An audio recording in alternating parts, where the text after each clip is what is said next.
자, 여러분, 안녕하세요. 자, 오늘 우리는 웨버 매트릭스와 빅데이터와 계량 정보학, 그렇죠? 이 수업에 우리가 살펴볼 논문은, 그러니까 트위터 데이터를 활용한 재난 커뮤니케이션 네트워크 분석과 경주 지진이라고 하는 논문을 이제 살펴보려고 합니다. 그렇죠? 그 다음에 두 번째에서는 이제 영상 쪽에서는 이제 신종 코로나, 우리가 이제 코로나로 인해서 이렇게 보강을 하고 있으니까 코로나 관계되는 것들 이제 좀 그 동영상을 또 살펴보려고 합니다. 자, 이제 간다면 이제 요 지금 오늘 살펴볼 논문에서 우리가 학습 목표로 잡은 것은 당연히 이 빅데이터 분석, 웨버 매트릭스 빅데이터 분석의 큰 기법 가운데 하나가 이제 네트워크 분석이잖아요. 그래서 네트워크 분석에 대해서 이제 살펴보고 그 다음에 논문의 연구의 목적과 방법 살펴보고 분석의 결과, 그 다음에 영상으로서 이제 TBC, 우리 민영방송이죠. 우리 지역에. 그러니까 대구 방송, 대구 방송 TBC. 그러니까 이게 대구 경북 방송이었는데 이제 영어로 그냥 TBC 이렇게 쓰고 있죠. 신종 코로나 여파 어디까지라고 되어 있습니다. 자, 오늘 또 살펴볼 논문은 여러분들 이제 언론정보학과를 훌륭하게 졸업했는 박효찬 군 논문이죠. 이렇게 박효찬 군이 이제 그 석사과정에 이렇게 많은 논문을 썼어요. 아주 그러니까 그러니까 이런 라이팅 글 쓰는 능력이 상당히 좋은 우수하고요. 그 다음에 컴퓨터도 잘 다루어서 데이터 분석에도 아주 적합한 그런 이제 우리 언론정보학과 졸업생이에요. 트위터의 데이터를 활용한 재난 커뮤니케이션, 그러니까 커뮤니케이션 가운데서 우리가 뭐 예컨대 뭐 인간 커뮤니케이션, 뭐 근데 보건 커뮤니케이션, 마케팅 커뮤니케이션, 그래서 혹은 뭐 인터넷 커뮤니케이션, 우리 커뮤니케이션의 어떤 주제 분야별로 많이 나누잖아요. 끝이 없죠, 사실은. 그러니까 영화 커뮤니케이션, 뭐 사진 커뮤니케이션, 그 중에서 이제 우리는 재난이라는 단어를 붙여봤어요. 그래서 재난 상황에서 어떻게 커뮤니케이션을 할 것인가. 이 재난 커뮤니케이션 네트워크 분석했어요. 이 지금 특히나 어떤 거 경주 지진에서 나타나는 이 상황에 대해서 이제 해봤는데요. 자, 그래서 이 논문 앞서 이제 이명이 자료 분석학회라는 근데 이제 제목은 저널 제목은 어떻게 한글로 안 되어 있고 영어로 되어 있죠. 그렇죠. 저널 오브 더 코리안 데이터 어나리시스 소사이어티라고 되어 있어요. 그 다음에 이제 앞서 얘기했던 요 뭐냐 박효찬 군 이때는 이제 석사과정이었죠. 지금 이제 박사과정이고 이렇게 하고 있고요. 자, 그 요약문 잠깐 한번 볼까요? 잠깐 한번 볼까요? 이게 지금 에버텍이 화면 위에 안 뜨네요. 이상하게. 자, 녹화가 잘 되고 있을 거라고 생각을 하고 계속 진행을 한번 해보겠습니다. 자, 이 연구는 2016년도 경유 지진, 정말 와 최악의 지진이었습니다. 최악의 지진. 그렇죠. 또 우리나라에서 이런 큰 지진이 일어난다는 그 자체가 상당히 놀라운 일이었죠. 경주 지진이 트위터에서 어떻게 커뮤니케이션 되는가. 그 사람들이 이제 구전으로 할 수도 있고, 구전이라는 것은 직접 만나서 전화, 음성으로도 할 수 있고, 문자로도 할 수 있는데, 여기에서는 트위터라는 SNS를 통해서 어떻게 커뮤니케이션 되는 것인지를 이제 살펴보는, 조사 분석하는 것이다. 분석 데이터는 노드 엑셀이라고 하는 툴을 이용해서 수집을 했어요. 노드 엑셀은 그러니까 데이터를 수집하고 뭐 그다음에 시각화하고 그다음에 각종 또 통계 자료들도 다 찾을 수 있는 그런 툴이 되겠죠. 그래서 본진에 포함을 해서 3회에 걸쳐 지진 네트워크의 어떤 커뮤니케이션 구조, 그러니까 지진과 관계되는 사람들의 커뮤니케이션 네트워크가 어떠한 그렇죠 숨겨져 있는 그런 대화의 구조를 가지고 있는 것이 살펴봤다는 거죠. 그리고 총 3회의 지진간 뭔가 지진이 3번 있었는 계속 이제 지진이 있었잖아요. 간헐적으로. 그래서 그때 빅마우스들 그렇죠 상위 유력자들 그렇죠 빅마우스들 그 빅마우스 간의 어떤 변화 여부를 추적했어요. 특히 수집 기간 동안 기상청 계정과 기상청이라는 게 하는 게 그러니까 이 지진 기간의 어떤 공식적인 커뮤니케이션 채널이잖아요. 그래서 이 기상청 계정과 일반 유력자 사이의 영향력 그러니까 기상청이라는 공식적인 채널 그 다음에 일반인들 가운데에서 또 빅마우스들 그렇죠 유력자 이들 사이의 영향력을 분석했죠. 마지막으로 이제 트윈 메시지에 담긴 내용과 의미를 어떤 내용이 있었는지 의미와 내용은 어떻게 내용은 좀 더 그렇죠 우리가 기계적이라면 의미는 거기에 담겨진 사회 문화적인 걸 찾는 것이죠. 연구 결과에 따른다면 첫 지진이 발생한 이후에는 전체 계정 사이에서 지진에 대해 관심을 가지고 교류가 활발하게 일어나는 그런 모습을 보였어요. 기상청 계정도 실시간 지진 발생 정보를 전달하는 그런 역할을 하였어요. 하지만 시간이 흐르면서 재미있고 흥미로운 지진 정보를 제공하는 그런 언론이라든가 정치인들 유력자를 중심으로 모이는 그런 소통을 보였어요. 그래서 사람들은 짧은 기간 반복되는 지진을 겪으면서 초기에는 극도의 불안감, 그렇죠? 극도의 불안감을 이렇게 뭡니까 가졌어요. 초기에 극도의 불안감을 이제 가지다가 시간이 흐르면서 어떻게 합니까? 이 불안감은 뭡니까? 서서히 이제 줄어들죠. 불안감을 서서히 이제 줄어듭니다. 그렇죠. 불안감, 그다음 그러면서 지진과 관련 일상적인 대화까지 이제 나누게 되는 거죠. 이 논문에서 발견한 지진 상황에 일어난 트위터 네트워크 구조의 변화는 관계부처의 재난 커뮤니케이션 개선 방향에 쓰일 수 있다라는 거죠. 자, 우리 그렇다면 2016년도 이 지진 정말 얼마나 심각했을까요? 9월 12일 오후 7시 44분 경북 경주시 남서쪽 9km 지역에서 규모 5.1의 전진이 발생했어요. 전진이라고 하는 것은 일종의 본진이 오기 전에 발생하는 것이죠. 본진이 오기 전에. 그 다음 오후 8시 32분에 경주시 남남서쪽 8km 지역에서 규모 5.8의 본진이 발생을 했어요. 그래서 이런 사상 유례 없던 그런 대형 지진으로 당시 통화 문자를 비롯해서 카카오톡 메신저 이 지진 발생하니까 막 가족들하고 지인들한테 알려야 되잖아요. 그래서 이제 전화 통화 그 다음에 뭡니까 문자 이렇게 보내네요. 그다음에 카카오톡 메신저 일부 포털 사이트가 갑작스러운 어떤 트래픽 증가로 항상 이 통신량이 문제가 되는 거예요. 통신량. 그래서 통신이 밴드위드라고 하죠. 밴드위드. 통신량이 문제가 되는 거죠. 이런 아주 뭔가 재미있는 그림을 이제 삽입해 놨네요. 우리 이제 조교가 그림을 삽입해 놨어요. 그렇죠. 그래서 트위터 이용하게 되는 거죠.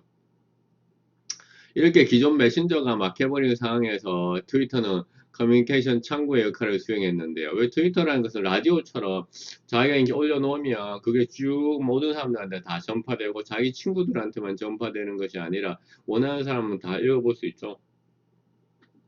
그래서 서로의 지진 체감과 안부를 묻거나 실시간 피해 상황 및 정보 교환의 창구로서 트위터를 이용하는 모습이 나타나는데 지진과 같은 그런 체감형 재난이라는 게 뭐죠?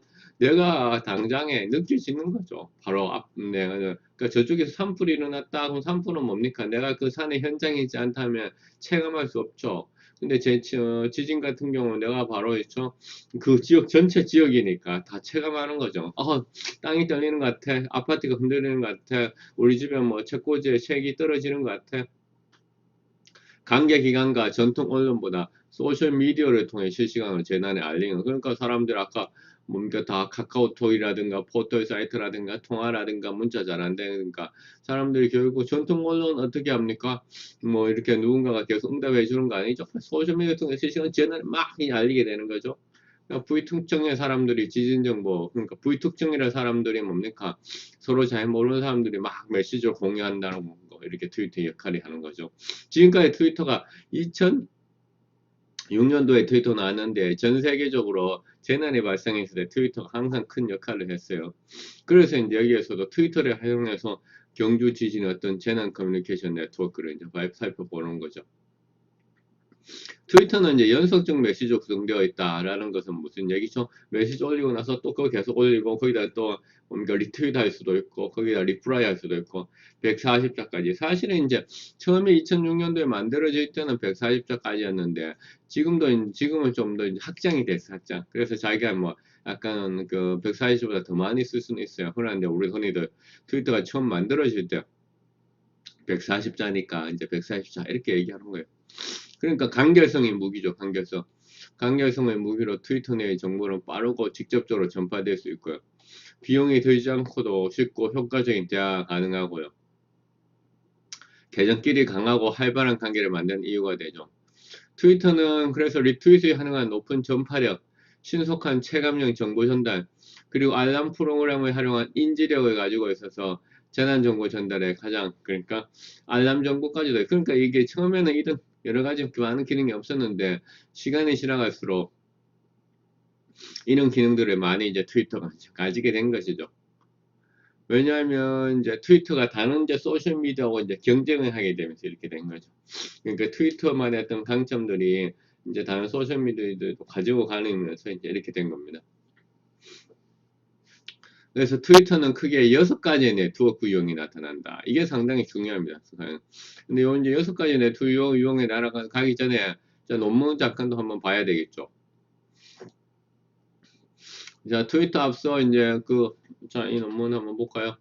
자, 서론 앞에 했던 것은 트위터의 어떤 전체 사항들, 이제 여러분들도 이제 나중에 이제 뭡니까, 논문의 형태로 어떤 기획 보고서 같은 거 쓸 수 있고, 그 다음에 이제, 과제라든가 혹은 공모전 같은 거, 그러니까 일단 배경 정보 이렇게 얘기한 도입 부분 하는 거죠.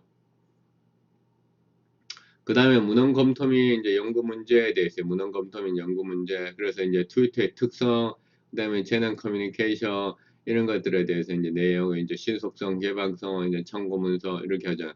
그렇죠? 여기도 봐.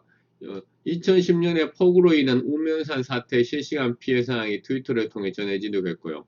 2015년에 지금 뭐 코로나와 비롯한 메르스 사태에서 질병관리법 웹사이트가 막히자 이용자들이 자발적으로 메르스 확산 지도를 만들어서 어떻게 트위터에서 배포, 그러니까 정보 확산을 배포하는 정보 유통 채널로 있는 거죠. 기존에는 전통적 미디어가 일방향적으로 정보 전달을 했다면 트위터는 누구나 정보의 전국 제공자이면서 쌍방향성을 지니면서 손쉽게 접할 수 있는 특징들을 하는 수 있는 거죠. 그러니까 트위터는 이렇게 재난 상황에서 속보성이 강합니다. 속보성. 그렇죠? 여기 보세요. 소셜미디어에서 쏟아져 나온 지진 관측이 기상청 발표보다 약 4분이나 빨랐어. 사람들이 왜? 체감하니까. 나 딱 체감하니까 막 지금 떨리고 있는 것 때 지진일까? 4분이나 빠른 거. 전통적 미디어 멸처보다 10분 정도 빠른 것으로. 이는 앞으로 재난 그리고 안전과 관련된 지침, 행동 정책 등에서 가치 있는 정보를 제공할 수 있을 거에도 보인다. 해놨잖아. 이런 속보성을 가진 소셜미디어는 확인되지 않은 루머와 불필요한 공포성을 이런 비난의 대상도 있어요. 그렇죠? 그러나 이제 결국은 이런 신속성, 그 다음에 불특정 다수 나눌 수 있다는 거, 그렇죠? 이런 거, 트위터의 6가지 네트워크 유형, 이거 나옵니다. 자, 요 다시 파워포인트 돌아갈까요?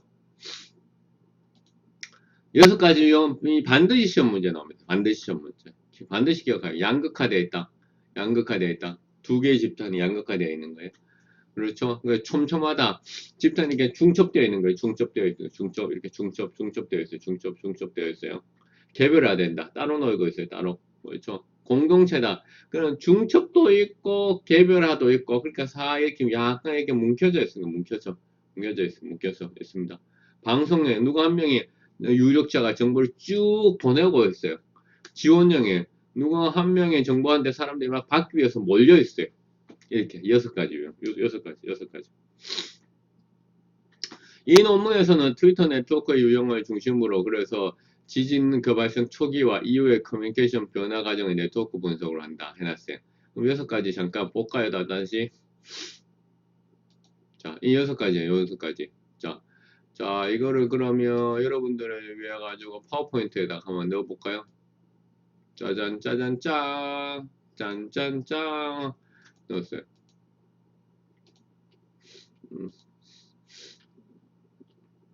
자, 그 다음에 6가지 네트워크 유형. 자, 짜잔, 짠. 자, 그렇죠?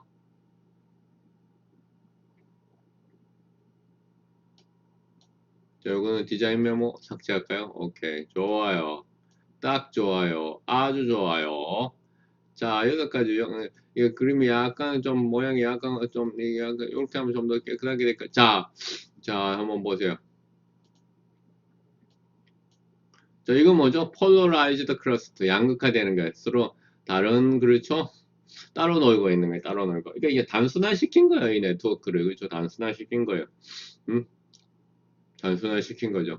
타이트 크라우드. 촘촘하지 중첩되어 있잖아요. 중첩돼. 그래, 그룹들이 중첩되어 있어. 브랜드 클러스터. 아까 뭐 개별적인 집단이라 그랬죠. 뭡니까? 다 따로따로 놀고 있어요. 따로따로. 커뮤니티 따로따로 노는 것도 있으면서 이렇게 뭔가 서로 중첩되면서 이렇게 하고 있는 것들도 이렇게 모여 있는 것들이 있는 거죠. 브로드캐스트 클러스터. 누가 한 명이 뭡니까? 정보를 듣기 위해서 사람들이 이렇게 다 진짜 뭡니까? 이 사람만 귀를 쫑긋 귀를 기울이고 있어요. 귀를 쫑긋 기울이고 있어요. 서포트 네트워크 뭡니까? 이 사람의 정보들을 그냥 가만히 뭡니까? 받고 있는 거예요. 가만히 받고 있는 거예요. 지원 방향성이 틀리죠. 방향성이 틀리죠. 방향성이 틀립니다. 그렇죠? 자, 그래서 앞서 얘기했듯이 이렇게 6가지 네트워크 유형. 요 6가지의 네트워크 유형이 결국은 상당히 중요해요. 그래서 요 지금 유형들을 가지고서 우리가 이제 트위터에서 이 6가지 유형이 나왔으니까 트위터의 6가지 네트워크 유형이라고 얘기를 하는데 실제로는 이제 트위터뿐만이 아니라 다른 소셜 미디어 아니면 우리 일반적인 어떤 조직 상황에서도 적용은 할 수 있어요. 하지만 이제 처음에 했던 이 스미스하고 이 동료들이 트위터에 관계해가지고 6가지 네트워크 유형을 얘기했으니까 이제 얘기를 하는 거예요. 알겠습니까? 자, 이제 넘어갈게요. 자, 그래서 이렇게 하여튼 요 6가지 네트워크 유형은 반드시 기억하고 있어요. 폴러라이즈도 양극화됐다. 타이트 촘촘한 집단이다. 브랜드 클러스터 개별 집단이다. 따로 놀고 있다. 커뮤니티 클러스터 따로 노는 사람도 있고 서로 간에 중첩돼서 그룹을 만들고 있는 사람들도 있고 브로드캐스팅 한 사람의 이야기를 듣기 위해서 쫑긋이 듣고 있다. 그렇죠. 서포트 네트워크 이 사람이 보내는 정보들을 그냥 받고 있다. 그렇죠. 지원 네트워크. 방송용 집단, 지원형 집단은 그 방향성이 틀리죠. 방향성이 반대잖아. 화살표 한번 보세요. 방향성, 그죠. 방향성. 화살표. 자, 그래서 재난 커뮤니케이션은 재난이 발생했을 때 공공기관, 비영리 단체, 기업뿐만 아니라 개인, 전문가, 유명인이 재난수습을 피해자, 일반 공중, 언론을 대상으로 재난에 관한 정보를 전달하고 소통하는 일체의 그런 커뮤니케이션 활동을 의미하는 거죠. 구체적으로 말하면 재난 초기에 발생한 자연재해의 특징, 원인, 전반적인 지각 등에 대해 서로 교류한 과정인 위험 커뮤니케이션. 그러니까 리스크 커뮤니케이션이라는 것이 상당히 여기서 중요하긴 해요. 그러니까 사람들이 당면해져 있는 그러한 그 위험, 당면한 위험을 어떻게 전달할 것이냐. 그러니까 대응 단계에 있는 거죠. 대응 단계. 이게 리스크 커뮤니케이션. 그 임박한 위험이 지나간 이후 개인과 집단의 경우는 부정적인 효과를 감소시키고 그렇죠. 사후 대응과 후속 조치를 다루는 위기 커뮤니케이션. 지금 비교가 됩니까? 리스크 커뮤니케이션하고 크라이시스 커뮤니케이션. 구분을 하자면 리스크 커뮤니케이션은 그러니까 사람들이 재난 초기에 발생했던 것들에 대해서 이 자연재해가 뭐고 원인은 뭐고 어떻게 지각해야 될 것인가 리스크하고 그 위험이 지나간 이후에 사람들이 여전히 불안해 있고 그렇죠. 어떻게 사후에 대응할 것인가 후속 조치를 해야 될 것인가 이게 크라이시스 커뮤니케이션. 벌써 발생해 버렸잖아요. 그렇죠. 이 발생해 버리고 나서 그다음 어떻게 할 것인가라는 거죠. 지금 예컨대 특정 그 기업의 물류 단체, 물류 그 센터에서 뭐가 생겼어요. 코로나 관계된 환자들이 많이 생겼잖아요. 그럼 이 코로나 관계된 환자들이 많이 생기는 것은 벌써 뭡니까? 발생했잖아요. 발생했으면 이 발생한 이후에 이것을 어떻게 그 기업이 대응할 것인가? 후속 조치들. 이거 뭐죠? 크라이시스 커뮤니케이션이라는 거죠. 지금 코로나가 뭡니까? 있으니까 이 물류센터에서 어떻게 우리가 이것을 다뤄야 되는 것인가? 리스크 커뮤니케이션인 거죠. 이해하죠? 자, 리스크랑 커뮤니케이션, 리스크, 말거죠. 크라이시스. 그렇죠. 그러니까 크라이시스 커뮤니케이션은 좀 더 사후 대응에 초점을 맞춘 거고 뭡니까 위험이나 리스크 커뮤니케이션은 뭡니까 지금 현재의 대응에 좀 더 초점을 맞췄다 이렇게 생각하시면 또 이해할 수가 있겠네요. 트위터는 재난의 초기 상황에서 실시간 재난 정보를 손쉽게 주고받을 수 있는 위험 커뮤니케이션으로 그 뭡니까 리스크 트위터는 실시간으로 막 하니까 실시간이죠. 실시간이니까 어떻게 보니까 실시간 재난 정보 그러니까 어떻습니까? 좀 더 리스크 커뮤니케이션에 더 가깝죠. 재난 이후에 위기 대응체가 적용될 때는 어떻게 또 뭡니까? 재난 이후에 후속을 할 때는 또 여기서도 뭡니까? 또 크라이시스 커뮤니케이션 도구로도 쓸 수도 있겠죠. 오케이? 다 가능하겠죠. 그래서 다 가능하겠죠. 두 개 다 가능은 하다. 그러나 이제 리스크 커뮤니케이션에 좀 더 사람들이 많이 쓰고 있죠. 자, 영어 문제 한번 볼까요? 트위터에서 나타나 아침에 일어나서 강의를 찍다 보니까 아직까지 이제 몸 상태가 그렇게 적응을 못했네요. 자, 연구 문제 1번. 연구 문제 1번 강의가 또 너무나 뭔가, 여기 요 내용, 재난 커뮤니케이션과 트위터 유력자, 이 내용이잖아요. 그렇죠?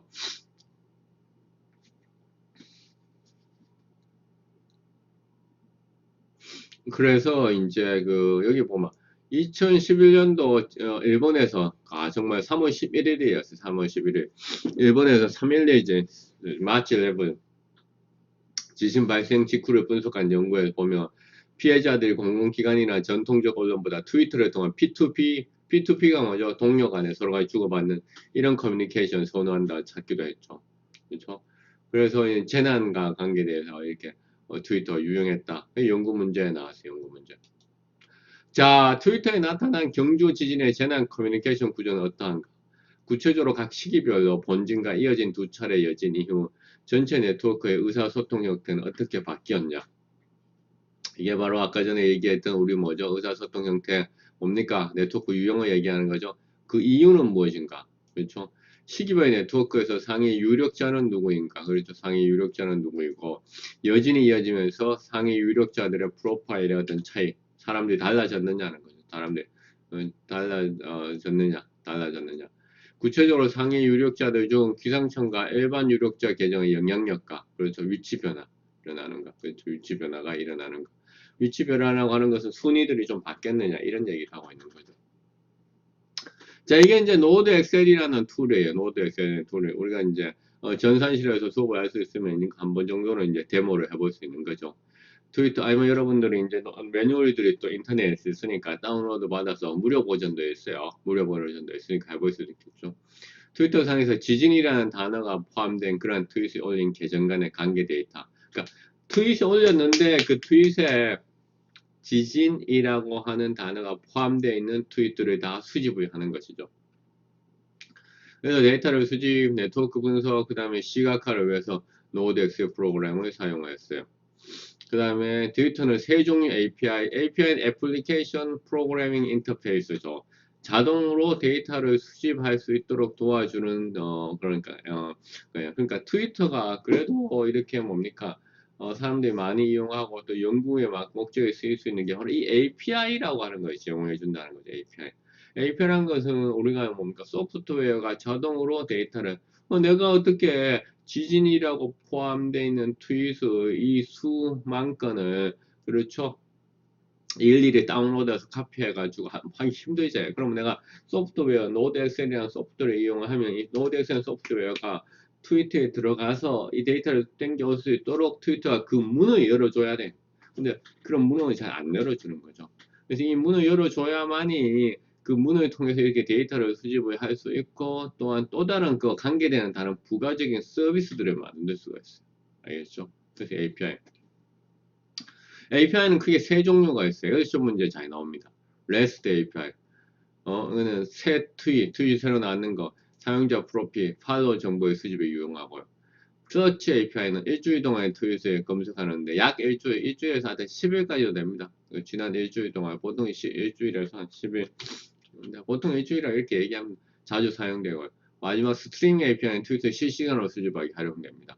그냥 그 중에서 가장 많이 사용되는 것이 바로 이 Search API. 그래서 이제 여기 Node.xl이라는 툴에도 바로 Search API가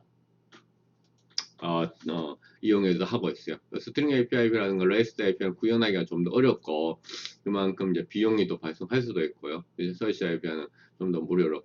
그래서 Node.xl은 Search API에 의존한다. 시험 문제 나옵니다. 따라서 이 연구에서 수집된 트윗은 모집단이 아니라 최근 트윗, 모집단이 뭐예요? 그러면 지진이라고 포함된 트윗 전체를 다 수집할 수는 없어요. 그럼 불가능해요, 거의. 왜? 우리가 이 웹이 구조화가 잘 안 돼 있잖아요. 만약 소셜 미디어도 구조화가 다 안 돼 있어요. 그래서 트위터라는 회사 자체에서 그렇죠. 지진이라는 단어를 포함한 모든 트윗을 서치 API에 다 제공하진 않아요. 완전히 그러나 최대한 많이 제공하려고 노력하죠. 이 모집단이 아니라 뭐죠? population. 하지만 최근 트위터에서 관련성이 높은 것들이 API 알고리즘에 따라서 표집된다. 표집이 뭐죠? 바로 표집 뭐죠? 바로 표집 뭐예요, 여러분들? 샘플링이죠, 샘플. 샘플도 된 거, 그렇죠? 샘플도 된 거라고 보였다. 샘플링. 그렇지만 권위를 가진 네트워크 프로그램 개발자의 툴을 이용했죠. 그래서 이용하여 데이터를 수집함으로써 그러니까 신뢰성을 이제 확보를 하게 되는 거죠. 신뢰성을 확보하고 있는 거예요. 자, 그래서 요런 멘트 여기 중요해요. 그러니까 그럼 어떻게 신뢰성을 확보했느냐? 그 다음에 이 API 특징은 뭐냐? 그렇죠. 이런 것들에 대해서 여러분들이 이제 정확하게 이제 밝혀줘야 되는 거예요. 이 API 특징이 뭐고, 그 다음에 또는 문장 하나가 사실 이 그러니까 데이터 수집 어떤 신뢰성을 되게 하는 거죠. 자, 그래서 논문에 가면 연구 방법 이렇게 나와 있고요. 그렇죠. 서치 API 의존한다. 그 다음에 이제 어떻게 이제 신뢰성을 확보했다 나와 있어요. 그렇죠. 데이터 수집 기간은 총 3번에 걸쳐서 했는 거죠. 데이터 수집 기간.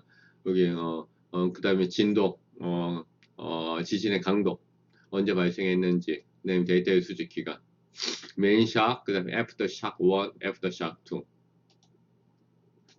넘어가겠습니다.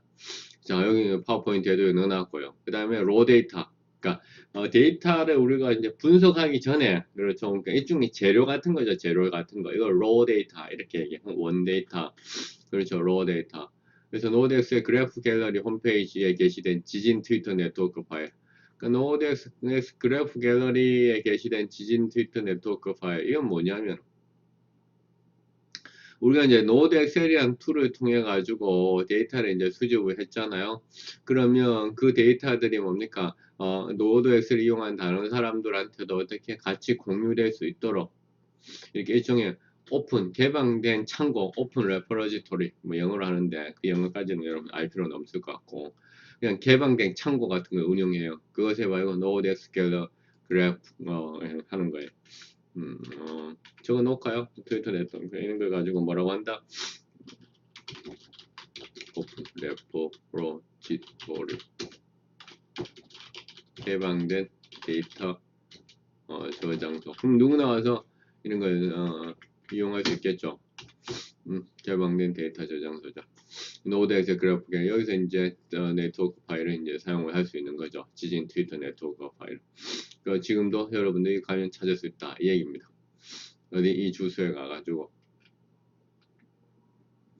그 다음에 이제 데이터 수집 그래서 연결 중심성 얼마만큼 다른 계정과 많은 관계를 맺고 있는지 이런 지표가 있어요. 그래서 얼마만큼 다른 애도 많은 관계를 맺고 있는지를 수로 나타낸 것이죠. 메시지의 방향에 따라서 한 계정으로 하는 내양 중 그러니까 내가 많은 사람한테 전화를 많이 받았다 이런 거는 뭡니까? 내향 중심성이 높은 거예요. 내향 중심성. 내가 다른 사람한테 전화를 많이 했다. 그러니까 다른 사람한테 트위터를 많이 보냈다.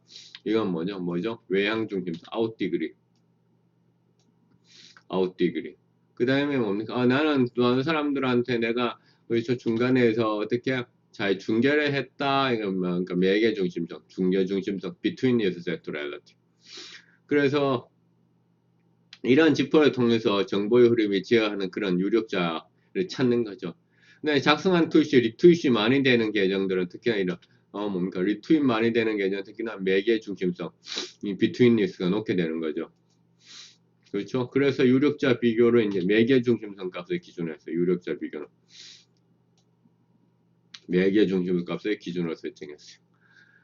그래서 지진을 언급한 트위터 계정의 전체 네트워크, 그래서 시기별로 전체 네트워크의 구조와 형태가 어떻게 변하는지 살펴볼 거예요. 그 네트워크 내 하이그룹 변화를 중심으로 이제 분석을 할 거예요.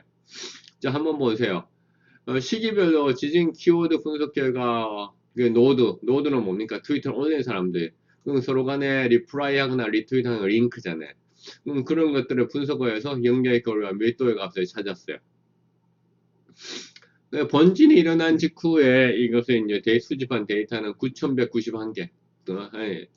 링크 수는 중복된 링크 수 2,860. 중복된 링크라는 것은 같은 사람한테 또 리트윗하거나 리플라이하거나 멘션하거나 제외하면 그렇죠. 15,494개, 9,191개 그렇죠. 15,490. 여기 나와있잖아요. 노드 수, 링크 수. 그러니까 이 데이터는 뭡니까? 9,191명의 트위터 이용자들, 그렇죠? 그 다음에 막 그 트위터 이용자들, 9,191명의 트위터 이용자들 사이에 15,494개의 그렇죠. 유일한 고유한 그런 대화 내용들을 수집을 했다는 거예요. 유일한 고유한 대화 내용을 수집했다. 중복된 강의는 2,864개 했다는 거죠. 그래서 5월 8일 날, 9월 12일 날, 9월 19일 날, 9월 21일 날, 그 다음에 트위터는 뭡니까? 훨씬 더 트위터에서 얘기했는 사람들이 많아진다. 그렇죠? 9,190만 많아지죠. 대화의 수도 뭡니까? 조금씩 커지고 있어요. 그렇죠? 근데 밀도는 오히려 더 약해지고 있어요. 약해지고 있어요. 그렇죠? 자, 그냥 연결거리 볼게요. 연결거리 특정 노드 사이의 경로 중에서 가장 작은 수의 링크를, 그러니까 연결거리가 작다라는 건 뭡니까? 정보가 그만큼 뭡니까? 빠르게 전달될 수도 있는 것이죠. 빠르게 전달될 수도 있는. 근데 이게 이제 그만큼 빠르게 전달될 수 있는. 최대 연결거리는 연결의 최대값을 말하는데 본진 때는 19에서 마지막에 이제는 12가 됐어요. 그래서 지름이 줄어든 것을 이제 일종의 연결거리는 지름으로 봤어요. 우리가 원으로 하면 이렇게 원으로 하면 지름. 네트워크를 원점 모양처럼 한다면 네트워크 사이에 매개해주는 유력자 허브가 많아가지고 멀리 있는 사람과의 도달범위 줄여주면서 연결거리가 줄어들게 된다. 그렇죠? 매개자들이 많아지니까 뭡니까? 지름이 오히려 줄어드는 거죠. 매개자. 그만큼 사람들이 이제 여기 지금 노드 숫자가 많아지면서 매개자도 많아졌다는 거죠. 밀도는 뭡니까? 네트워크에서 노드가 연결된 정도, 촘촘한 연결된 정도, 촘촘함을 의미해요. 촘촘함. 근데 연결된 정도. 밀도는 네트워크에서 노드가 연결된 정도를 의미해요. 지금 밀도가 높을수록 노드 간의 연결이 많다는 거, 촘촘하다는 거예요. 밀도 수치가 미약 하나 조금씩 줄어들죠. 왜냐하면 미약 줄어드는 것은 왜냐하면 노드 숫자가 많아지니까 줄어들 수 있는 거예요. 노드 간 연결된 링크 수가 상대적으로도 줄어들었고요.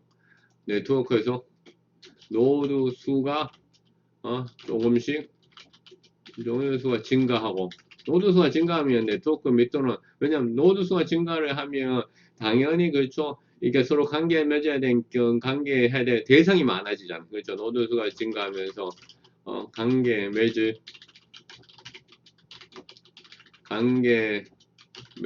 대상의 수가 대상이 많아지고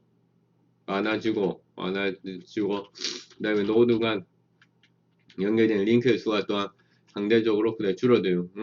그래서 이제 대상이 많아지니까 뭡니까? 대상이 많아지면서 이렇게 이게 더 낫다, 그렇죠? 관계를 맺을 대상이 많아지면서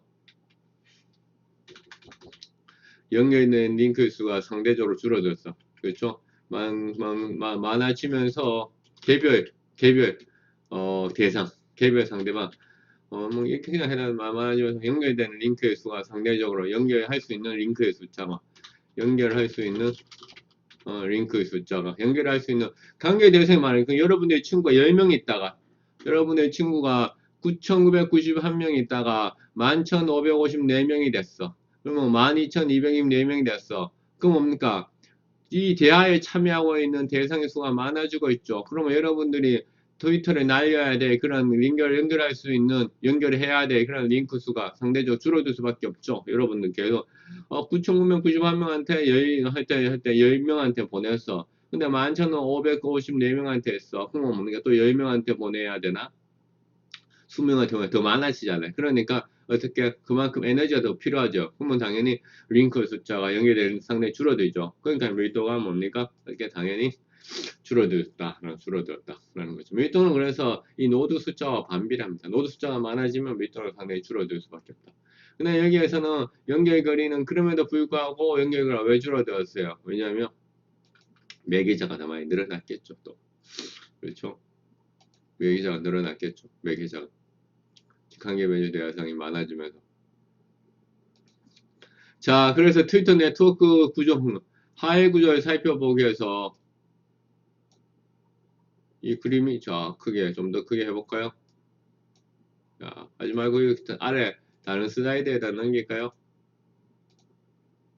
자, 영어 문제 1번, 새 슬라이드, 짜잔, 짠짠짠. 이게 낫죠? 그렇죠? 이거는 뭡니까? 없애요. 자, 한번 보세요. 자, 앞서 우리가 이제 이거를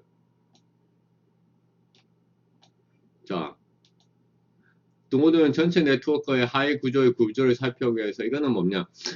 이거는 이게 우리가 이제 클러스터 그리고 집단에 나눌 때 어떠한 그 기법으로 하느냐? 그러니까 우리가 집단이야. 근데 야 안경 쓴 사람, 안경 쓰지 않은 사람 이렇게 집단을 나누겠다 이렇게 뭔가 기준이 있잖아요. 기준 이런 것처럼 하나의 기준을 얘기하는 거예요. 기준. 그것이 이제 이건 학자 이름이에요. 학자 이름. 크로셋, 뉴만, 무어라고 하는 학자가 자기 논문에서 이러한 그 집단의 구조, 클러스터라는 게 소집단이죠. 이런 소집단의 구조를 하는 데서 자기가 내세운 이 알고리즘, 계산하는 방식을 사용하면 이 하위 그룹의 구조가 잘 나타날 수 있다라고 얘기해 준 거예요. 근데 그러니까 잘 나오는구나. 내 목적에 맞게. 그러니까 사람들이 이거 쓰는 거예요. 그럼 이 알고리즘의 특징이 있죠. 네트워크의 노드를 배치할 때 하위 그룹의 구조를 빠른 시간에 그렇죠. 빠른 시간에 명료하게 발견할 수 있다. 이건 뭐 좋네, 그렇죠. 그래서 사실 이건 이제 노드 엑셀은 특히나 이걸 많이 써요. 또 각 소프트웨어마다 자기들이 선호하는 이런 클러스터가 있는 거예요. 그래서 지금 다시 내가 뭘 보여주려고 하는 거야? 지금 이걸 다시 보여주려고 하는 거예요, 지금. 그렇죠. 그래서 한번 가볼까요? 자, 이걸 보여주려고 하는 거죠. 그래서 이거 보고서 기준으로 해서 이걸 한번 여러분 한번 살펴봐라 이 얘기예요. 지금 알겠습니까? 자, 9월 12일 날, 9월 19일 날, 20일 날 어떻게 바뀌었습니까? 지금 여기 이걸 단순화시켜주는 거냐 여기 있잖아요. 그럼 어떻게 바뀌었는지 그렇죠? 어떻습니까? 모양이 이 폴러라이즈 크라우드, 타이트 크라우드, 브랜드 클러스터, 커뮤니티 클러스터, 브로드캐스팅 네트워크, 서포트넷 어떻습니까? 딱 보니까 이러면 뭡니까 이거 선생님 특정한 한계로 구분되기는 힘듭니다 라고 얘기했어요. 특정한 한계로 구분되기 힘들어. 그렇죠? 그럼에도 불구하고 좀 더 가까운 네트워크가 있는 거죠. 좀 더 가까운 네트워크. 특정한 한계로 구분되기는 힘들어도 좀 더 모양상 완전히 가까운 네트워크가 있죠. 완전히 가까운 네트워크. 자, 가까운 네트워크가 있어요. 자, 네트워크의 그 레이아웃은 또한 트리맵, 그러니까 레이아웃에 트리맵으로 했다는 트리라는 게 나무잖아요. 그죠? 나무 모양으로 했다. 나무 모양. 지금 보세요. 여기서 이쪽으로 해서 나무 모양. 이런 구조가 있어요. 그래서 트리맵으로 해서 하이 구조. 그러니까 나무 모양이라고 그러니까 큰 가지가 있고, 그 다음에 작은 가지가 있고, 그렇게 이제 그림들을 잘 구분해 놨다는 거예요. 그 다음에 같은 하이 그룹은 같은 색으로 표시를 했어요. 그 다음에 매개 중심성 값이 높은 것을 숨겨놓 크게 보이도록. 그러니까 여기 지금 노드가 높은 것은 매개 중심성이 높은 것들, 매개 중심성이 높은 것이 뭡니까? 노드는 크게 보여, 사이즈를 크게 보이도록 해서 사이즈. 그러니까 지금 여기에서 좀 더 노드가 크게 나타나는 것들이 이렇게 매개 중심성이 높은 것들이에요. 링크의 상호 주고받는 방향성을 가지고 있죠. 그래서 하살표가 안 보이는 것 같은데 하살표가 보여요. 하살표 안 보이는 건데 사진 살펴보면 하살표가 이제 나타나 있습니다. 크게. 그래서 본진 네트워크는 뭔가 공동체 집단 나타내. 그럼 공동체 집단이 뭐예요? 공동체 집단. 커뮤니티 네트워크. 자, 보세요. 여기서 뭐랑 글쎄. 폴라라이즈 크라우드처럼 완전히 두 개의 집단이 서로 간에 따로 나오고 있어요. 아니면 타이트 크라우드처럼 이렇게 중첩되게 많이 나타나 있어요. 브랜드 클래스처럼 다 개별적으로 다 놀고 있어요. 커뮤니티 네트워크처럼 뭡니까? 개별적으로 노는 게 있으면서도 좀 중첩되는 게 있어요. 브로드캐스트 네트워크 한 명한테만 쭉 들으라고 하고 있어요. 서포트 네트워크 한 명한테 정보를 다 그냥 받고 있어요. 그건 하세표 봐. 이건 뭔가에 가까워요. 여기랑 좀 더 가깝죠, 보세요. 가깝죠. 이렇게 뭡니까? 그룹들이 있으면서 작은 커뮤니티들이 있으면서 서로 뭡니까? 중첩되어 있는 것도 있고 그 다음 개별적으로 따로 노는 것도 있어요. 그런데 9월 12일, 9월 19일, 9월 21일의 차이점은 뭐예요? 차이점은 뭐죠? 이 크다란 이 커뮤니티가 그 규모가 갈수록 뭡니까? 약간씩 차이가 나는 거죠. 그래서 여기 보면 이렇게 해놨어요. 한두 개 큰 하이 그룹보다 작거나 중간 크기의 군집이 많으며 개정한 강한 관계보다 상대적으로 약한 관계. 그렇죠? 전체로 구조를 살펴보면 본진에서는 유력자를 중심으로 모인 하이 그룹과 다른 하이 그룹들 사이에서도 상호간 지진에 관해 활발하게 이야기하고 있는 것으로 나타났어요. 그렇죠? 그러나 거듭된 여진을 겪으면서 하이 그룹도 어떻게 뭡니까? 분절화된다. 하이 그룹, 그런 뭔가 그 하위 그룹들이 분절화되면서 더 작게 나눠지고 있어요. 더 작게 나눠지고 있어요. 유력자에서 끼리끼리 네트워크의 모습의 구조로 바뀌었어요. 더 나눠진다는 의미는 뭐냐? 그만큼 뭡니까? 그 각각의 소집단의 그런 쪽 리더들이 나타난 거죠. 소집단 리더들이 나타나면서 뭡니까? 그것을 통해 가지고 더 이제 그룹들이 나타난 거예요. 자, 그래서 우리가 지금 이제 전체적으로 이 부분 이제 살펴봤고요. 자, 연구 문제 2 하면 두 연결 중심성과 매개 중심성은 이제 상관문서가 한 거 비어서 오늘 앞에서 우리 좀 많이 살펴봤었는데 처음 두 분의 네트워크는 트위터 계정 간 내향성, 외향 중심성. 그래서 중간 정도의 통계적으로 유의한 음의 상관성. 그렇죠. 네거티브 음의 상관. 뭡니까? 음의 상관성이란 뭐죠? 내가 체중은 증가하는데 키가 오히려 줄어들고 있는 거야. 그게 음의 상관 반대로 가고 있다는 거죠. 그럼 음의 상관성이 왜 나타났을까? 외향 중심성이 높은 계정이 대체로 지진의 위험성과 관련된 게시음의 활발히 리트윗한 것으로 나타났는데 유력자의 투입뿐만 아니라 일반 계정의 투입까지 자신의 계정에 도움이 될 만한 정보를 저장한 행위. 그래서 처음 두 번째 혜택은 내양 외함 중에서는 중간 정도의 통계적 위한 음의 상관성을 보였다는 게 막 트윗을 보내는 사람하고 보내더라도 사람들이 막 트윗을 보내는 사람한테 길을 쫑긋하고 있는 것은 아니더라라는 거죠. 오케이? 외향 중에 높은 계정은 대체로 지진의 위험성과 관계에 게시물 활발히 막 리트윗했지만 활발히 막 리트윗했어. 활발히 막 리트윗한 게시물을 활발히 리트윗했지만 이 사람이 활발히 리트윗했지만 그렇다고 사람들이 이 사람이 정보의 원천 생산자라고 생각을 하고서 이 사람을 막 길을 쫑긋하고 있지는 않는다 이런 거죠. 그런데 그래서 사람들이 뭡니까? 길을 쫑긋하고 있는 사람들은 이렇게 막 리트윗하는 사람이 아니라 정보의 원천 생산자, 즉 유력자의 트윗이라든가 이런 도움이 될 만한 정보, 유력자의 트윗뿐만 아니라 어떻게 그러니까 자신의 계정에 도움이 될 만한 그런 정보를 어떻게 정보를 저장하거나 구동한다는 거죠. 정보를 어떻게 구독하거나 저장하는 헤드. 그래서 지금 내양, 외양 중심성 중간 정도의 통계를 위한 음의 상관성에 보이는 음의. 그렇죠? 막 내가 리트윗 한다고 해서 사람들이 내 계정을 구독해야지 하고는 않는다라는 거죠. 도움이 될 만한 정보를 도움이 될 만한 정보를 구독하거나 저장한다는 거죠. 오히려 그렇죠? 원천 정보, 어떤 사람들 원천 정보에 그러니까 이게 적어놓을까요? 원천 정보 아니면 뭡니까? 원천 정보? 원천 정보라는 말이 좀 이상하다. 정보 애초 생산자. 정보의 처음 생산자 정보를 처음 생산하는 권위자를 어떻게 리트윗 막 하는 사람들이 뭐죠? 리트윗은 뭐 학산자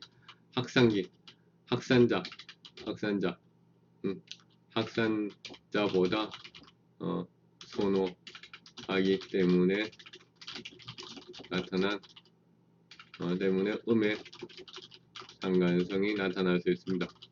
음의 나타날 수 있어. 좋네요. 그렇죠? 반면 내양 연결이 모든 데 매우 그렇죠? 잘했어. 딱 좋아요. 정말 좋아요. 딱 좋아요. 그렇죠? 그래서 통계값이 여기 밑에 나와 있고 그렇죠? 딱 좋아요. 통계값이 이렇게 또 나와 있습니다. 자, 그 다음에 중심이 높은 순위들 내향성이 627도 620도 가장 높은 계정은 V4K로 지진 관련 정보를 알리는 정보 제공자.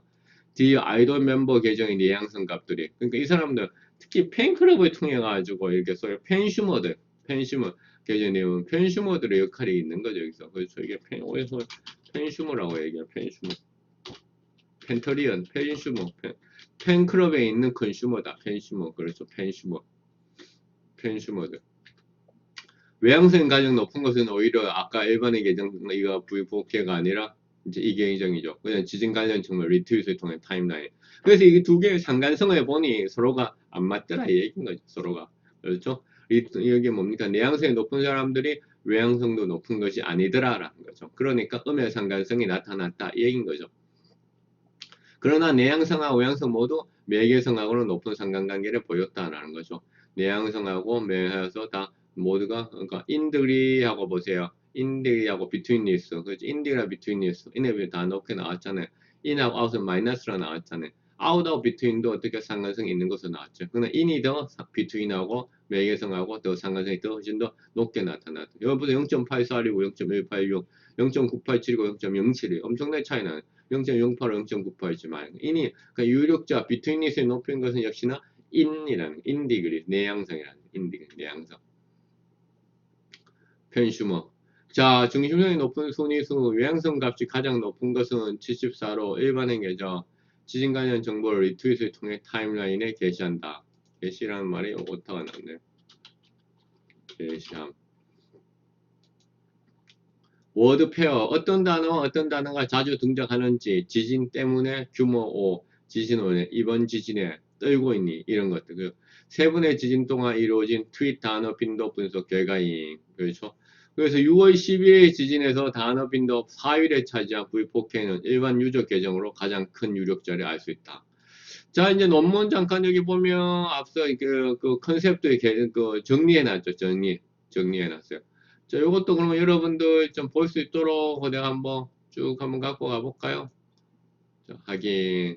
파워포인트에다가 집어넣을까요? 자, 어디에 있었어요? 분석 방법, 어디, 여기, 그렇죠. 여기다가 하나 좀 넣어놓을까요? 여러분들을 위해서.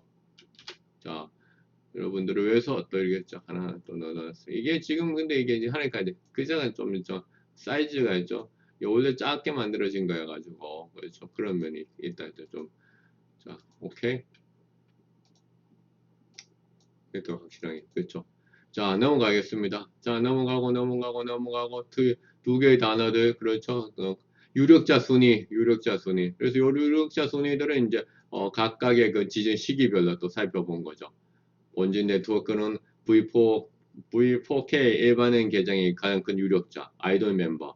앞서 얘기했던 거, 여진 네트워크에서는 529의 새로운 일반인 유력자 등장하고, 본진 네트워크 등장해도 V4가 여전히 상위권에 하고, JTBC 뉴스 계정이 언론사 중에서 처음 등장했고, 후에 한국일보 계정도 포함이 되어 있고, 그렇죠?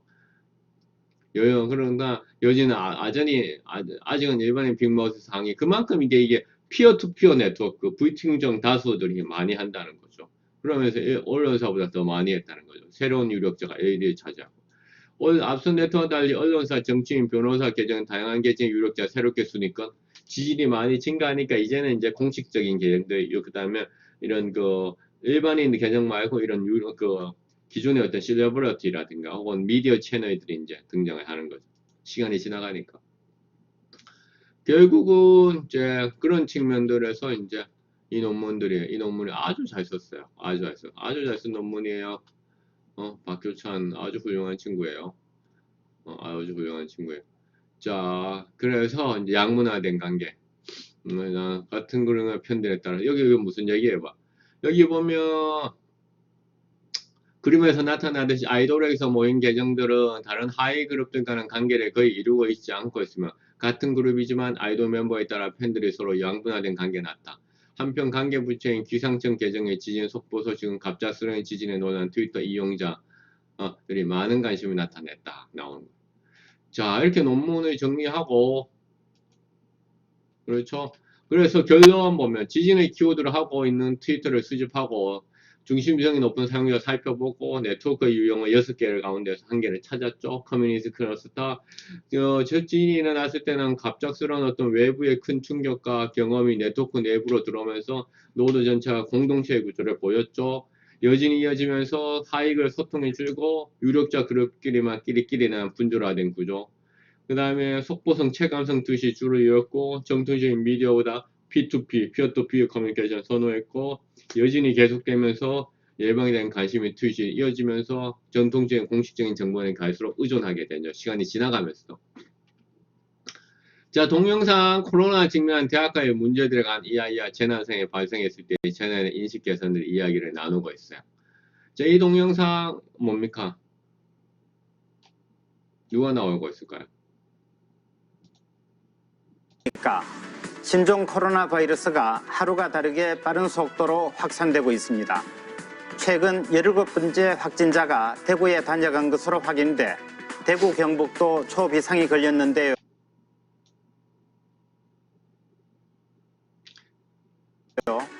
뿐만 아니라 신종 코로나 바이러스 여파로 국내 경기는 물론이고 지역 동영상은 여러분들 각자 시청하는 걸로 바뀌겠습니다. 각자 시청하는 걸로.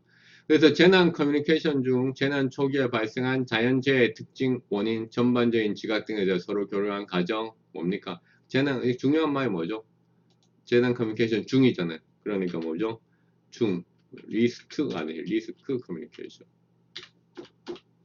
리스크 커뮤니케이션. 자, 이 동영상 출처 유튜브에 여기에 가면 있어요. 유튜브에 가면 여기 있습니다. 시험 문제 여기 나옵니다. 시험 문제 나오기 때문에 이 동영상 반드시 시청해야 됩니다. 리스크. 정리하기, 그러니까 재난이 발생했을 때 공공기관, 비영리단체, 기업뿐만 아니라 개인 전문가, 유명인이 재난수습위원회에서 피해자, 일반공중, 언론 대상으로서 정보를 전달할 수도 있고, 그 다음에 리스크 커뮤니케이션과 크라이시스 커뮤니케이션을 구분할 수도 있다.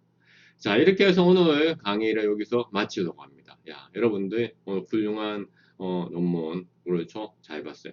야, 근데 동영상 유튜브에서 반드시 시청해야 됩니다. 여기 중요한 내용들이 또 많이 납니다. 오늘 수업 내용이 다른 시간보다 좀 많았다는 거 나도 알고 있습니다. 워낙 두 번을 나눠서 하기에는 조금 더 애매했고 해서 한 번에 내가 다 했습니다. 두 번에서 나눠기 애매하고 한 번 반 하자니 좀 애매하고 그래서 한 번으로 나눠야 했어요.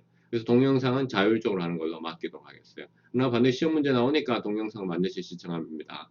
자, 수고하셨습니다.